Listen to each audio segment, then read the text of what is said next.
What's up guys, I'm Bax, and today we're going to do a 1-year follow-up review on the Glorious Model D.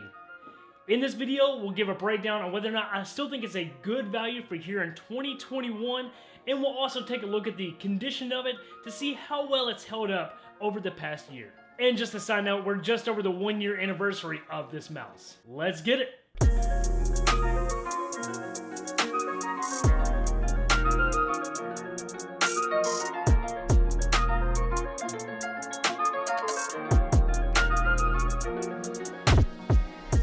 So I've kept it no secret that I love Ergo mice. The Razer Death Adder being my #1 for so long. I absolutely adored that mouse.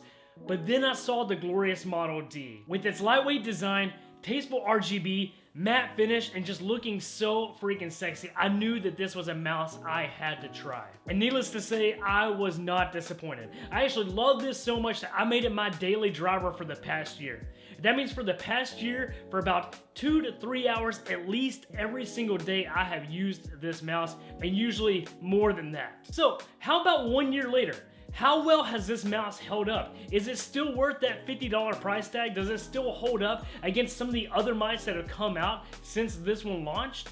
So here in 2021, do I think it is still worth buying? Well, before we get into all that, let's break down the specs real quick so you can kind of compare it to some of the newer offerings as opposed to what this had back when it launched. It's using a Pixart PMW3360 sensor, which is still a great sensor today. There have been some newer ones come out since then, but even still, it is a great sensor and I have zero issues with this. Omron mechanical switches, 6 buttons, max DPI of 12,000, which is less than what a lot of other mice offer. However, 12,000 is a lot, and nobody is ever gonna play a DPI at 12,000. So I mean, 12,000 is perfectly fine. Has a lightweight 2-meter cable that's paracord braided, and this cable actually does feel great. It is very light. I have zero issues with it dragging or pulling on me or anything like that. Like, I don't even feel this cable there. G-Skate's premium mouse feet has the ability to change the DPI on the fly, and for the matte finish version like I have, it weighs in at 68 grams. So with the specs out of the way, guys, let's jump into parts of this mouse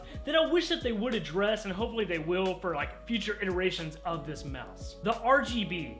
To start with the RGB, even though it does look good, I have a few issues with it, and it's mostly in this diffusion of the RGB. You can tell where those LED lights are. You can see each zone on it.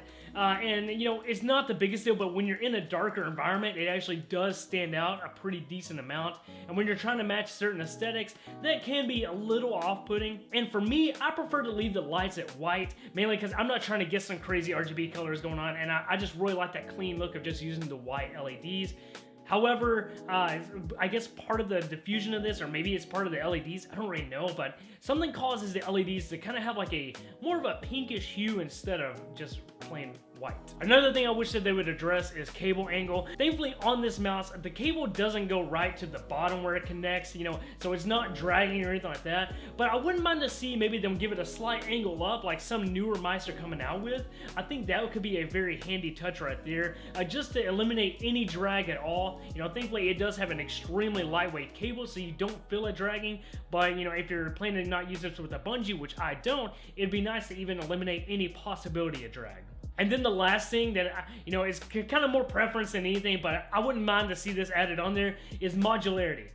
Just like the Ponage mouses that have come out, I think it'd be sick to have that feature with the Glorious, to be able to change parts in and out, mix and match colors, kind of make it your own, make it a little more customizable. And then if you're sick of the honeycomb shell, put on full solid shells or something like that, just to mix it up a bit, add a little modularity there, and kind of just more personalization and make it feel more like your own mouse. So with those things out of the way right there, and those aren't even really like issues or complaints or anything like that, this is just my thoughts on things I wouldn't mind to see added to future versions.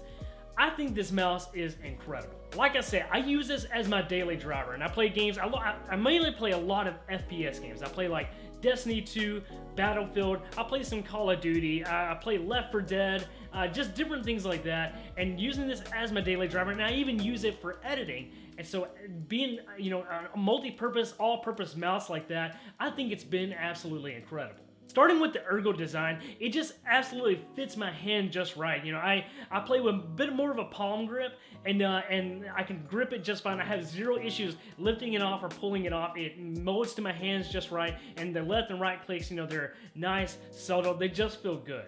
And then the side buttons and the DPI switch are just the perfect size. Those side buttons especially are easy peasy to hit, and I don't have any issues with those. And where the DPI switch is located, because I actually remapped my DPI button to be a different control than DPI switching, and it's the perfect spot for me to hit that easily without any issues. Now, though the RGB is poorly diffused, and that didn't come with age, that was just right out of the box, I still think it looks clean, it looks super nice, and I can't complain there. Now let's talk durability. For me, there's only one spot where I have any noticeable wear, and it's on the spot where my thumb most frequently rests, which is right underneath the mouse 4 and 5 buttons. You can see right there on that matte finish, it kind of has a bit of a shine right there, so it's definitely wearing in just a tiny bit. But surprisingly, that for me is the only spot where I have some true noticeable wear and tear. And in all honesty, I don't even know if you could honestly really consider that wear and tear. It's definitely wearing in, but I don't think it's considered tear by any means, because I don't feel like the structural integrity of this mouse is degrading or anything like that. You can just kind of tell where my thumb rests most of the time, and that's going to happen on anything that's made of plastic. But with that being said, as for the buttons, none of the buttons feel like they're wearing out. I don't feel like, you know, they're getting harder to click or they're getting loose with their click. And even the left and right mouse click buttons, they still feel just fine. There is a bit of play on those two buttons, but honestly, that may have been there when I first got the mouse and I just didn't notice it. But like I said, the clicks still feel fine. Everything still feels great with this mouse. And then the cable itself, you know, with it being that paracord braided, I was actually kind of wondering, you know, how well that would actually hold up. That was my first mouse having a paracord, like an extremely light paracord cable like that, and it actually held up just fine. There's no fraying, there's no tearing. I don't use a bungee, so it does hang over the back side of my desk, and my desk has a bit of a sharp angle on it.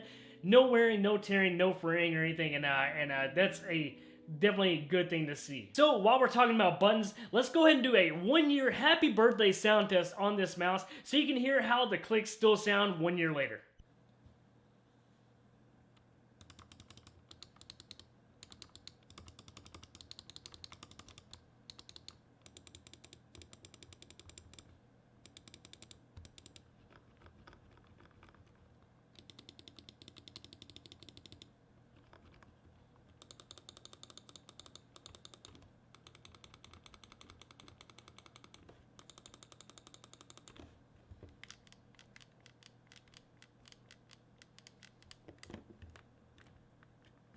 All right, now let's talk about price. So, as I've already mentioned before, this mouse retails for $50. That's the same price as retail since it launched, and it hasn't gone up or anything like that since then. So at $50, I would say that this is on par with like the Cooler Master MM710 and maybe the Razer Viper Mini. I can't remember if the Viper is also around that same price, but you know, it definitely puts it in that same ballpark with those, like, which are also great contenders. So here in 2021, with it being $50 with everything it offers, do I think it's still a worthwhile mouse to pick up? Do I think it's still a worthy contender? And I would say absolutely yes. The reason being is just because the build quality here is absolutely incredible.